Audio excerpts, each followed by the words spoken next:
السلام عليكم ورحمة الله وبركاته.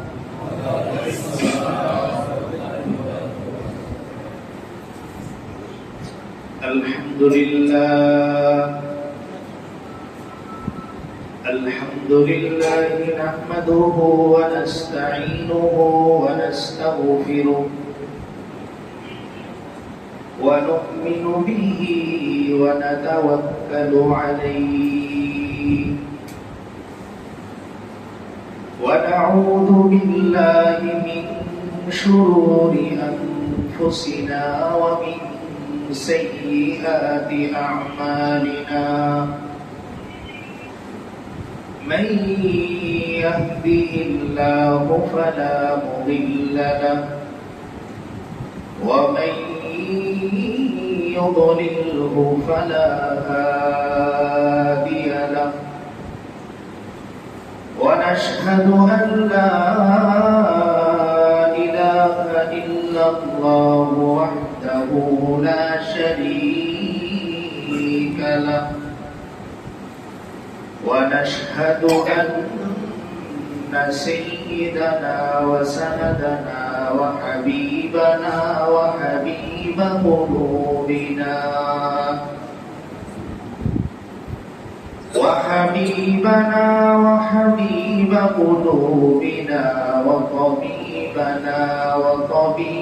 قلوبنا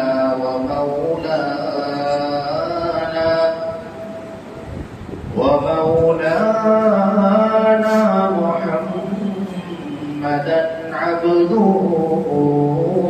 ورسوله صلى الله تعالى عليه وعلى آله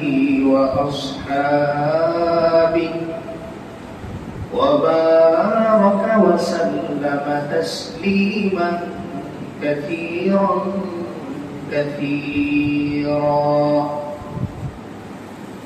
أرسله بالحق بشيرا ونذيرا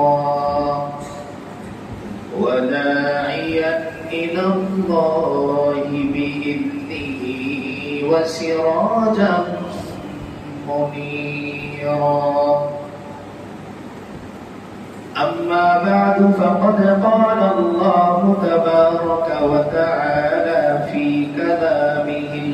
المجيد وفرقانه الحميد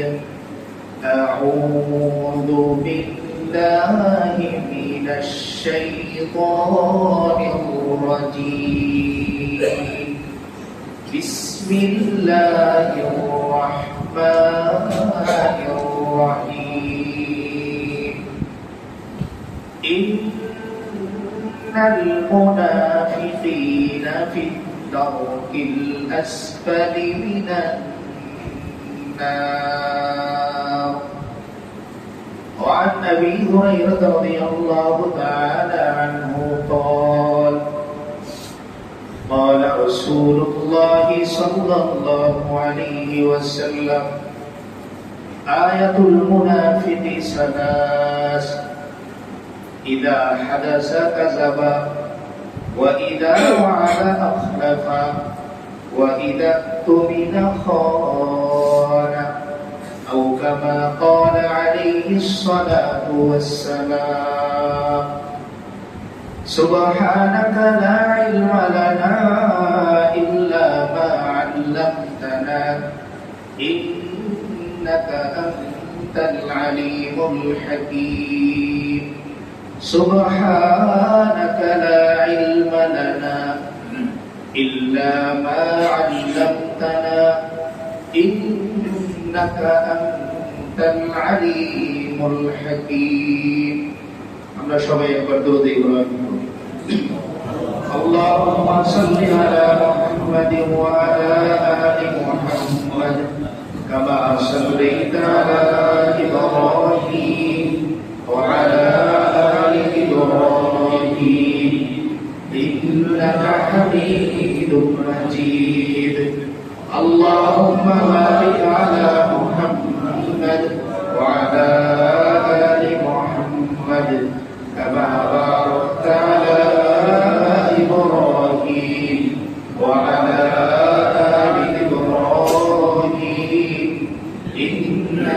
حميد مجيد الحمد لله মহান আল্লাহ তাআলার দরবারে লাখো কোটি শুকরিয়া যে মহান আল্লাহ রব্বুল আলামিন আমাদেরকে আমাদের জিন্দেগিতে আরো একটি শুক্রবার দান করেছেন এবং